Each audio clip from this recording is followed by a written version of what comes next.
안녕하십니까, 송동호 목사입니다.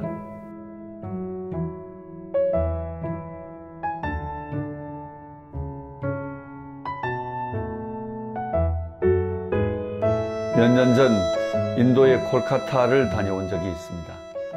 겐지스 강의 지류인 후글리 강의 강변에 세워진 콜카타는 인도의 옛 수도로서 우리 모두에게 잘 알려진 도시죠. 현재 1,500만 명이 살고 있는 인도의 거대 도시 중에 하나입니다. 저는 이 콜카타를 생각할 때마다 미션이란 영화로 잘 알려진 롤랑 조페 감독이 콜카타를 배경으로 촬영한 시티 오브 조이, 기쁨의 도시라는 영화가 생각이 납니다. 인도 캘커타의 빈민가를 배경으로 한 이 영화는 고난 속에서도 서로 위로하며 사랑하며 함께 살아가는 사람들의 이야기를 통해 우리가 잃어버린 기쁨을 그 고난 속에서도 사랑을 통해 찾을 수 있다는 그런 메시지를 던지는 영화입니다. 콜카타를 처음 방문하면서 저는 그 영화의 기억으로 그 도시에서 웃는 사람, 그 기쁨의 사람들을 보고 싶은 마음이 있었던 것 같습니다. 그러나 저는 인도 콜카타에서 기쁨과 웃음보다는 사람들의 모습에서 경직되고 굳은 표정, 그리고 도시 전체에서 다가오는 어둡고 암울한 느낌이 지배하고 있다는 것을 발견했습니다. 하루는 강의를 마치고 시간에 여유가 생겨서 칼리 여신을 섬기는 신전을 방문한 적이 있었습니다. 콜카타의 수호신은 바로 이 칼리라고 하는 여신인데요. 이 여신의 이름의 뜻은 검다, 블랙이라고 하는 이름 뜻을 가지고 있습니다. 그 칼리 신전에도 들어가면 여신을 상징하는 검은 돌이 있고 여신의 신상도 그 얼굴이 검은색으로 되어져 있어요. 죽음과 파괴의 신이라는 별명처럼 정말 잔인한 여신이죠. 칼리 신전은 콜카타의 도심 한가운데 세워져 있는데 그 신전 근처에는 시장이 거대하게 형성되어 있었습니다.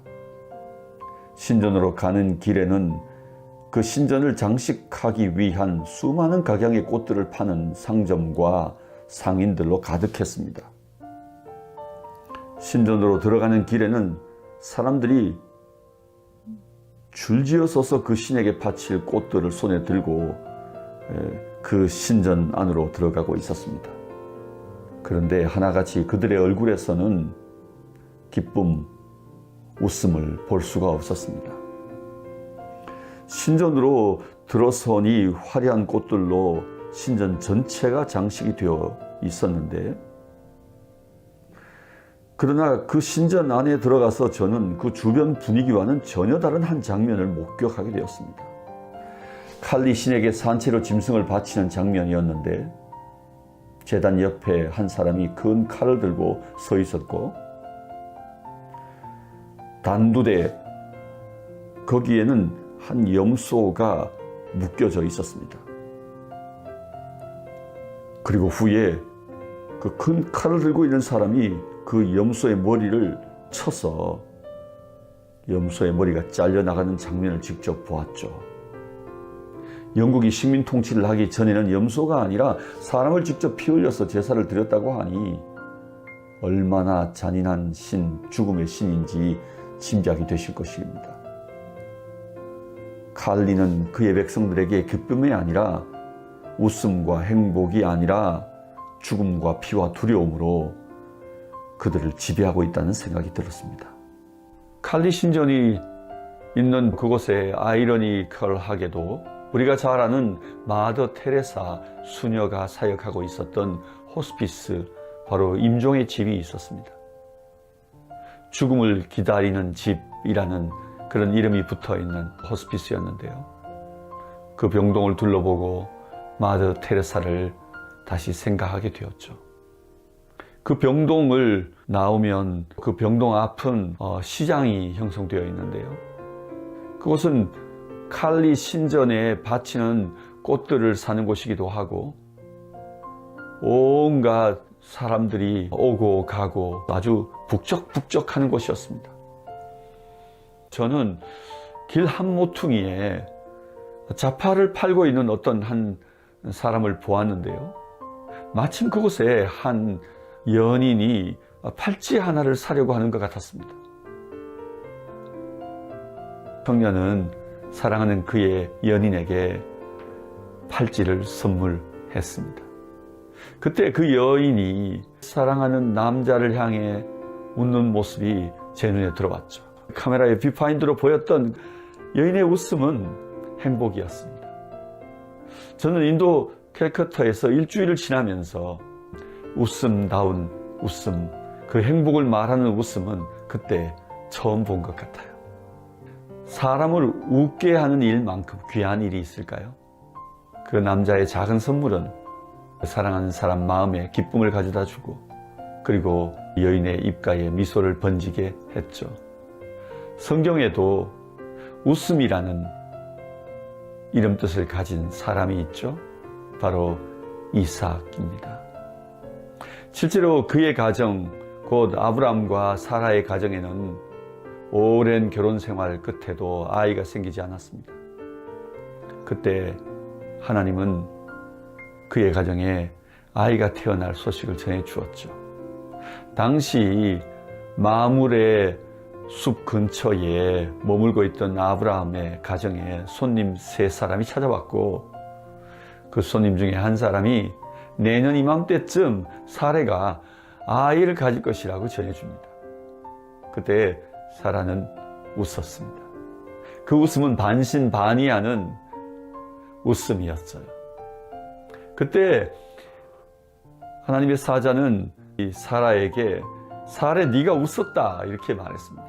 그때 사라는 당황하며 고백하기를 제가 웃지 않았습니다. 아니 네가 웃었느니라. 네가 내년 이맘때쯤 네가 아이를 갖게 될 거야. 그때 사라는 이미 단산하여 경수가 끊어졌는데 제가 어찌 아이를 가질 수 있겠습니까? 라고 반신반의합니다. 그러나 1년 후 이 사라의 품에 아이를 안게 되었죠. 그때 사라는 그 아이를 안고 이렇게 고백합니다.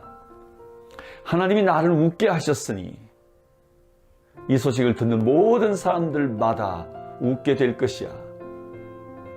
그리고 그 아이의 이름을 이삭이라고 불렀습니다. 히브리 말로 이 이삭이란 단어는 이츠아크라고 하는 단어인데요. 발음을 그대로 해보면 실제로 우리 입에 미소가 생겨나요. 이츠아크. 여러분 한번 따라해 보시죠. 이츠아크. 시무룩하고 그리고 슬픔을 띄었던 우리 입가에 이츠아크, 이삭이라고 발음할 때 우리가 웃게 되죠.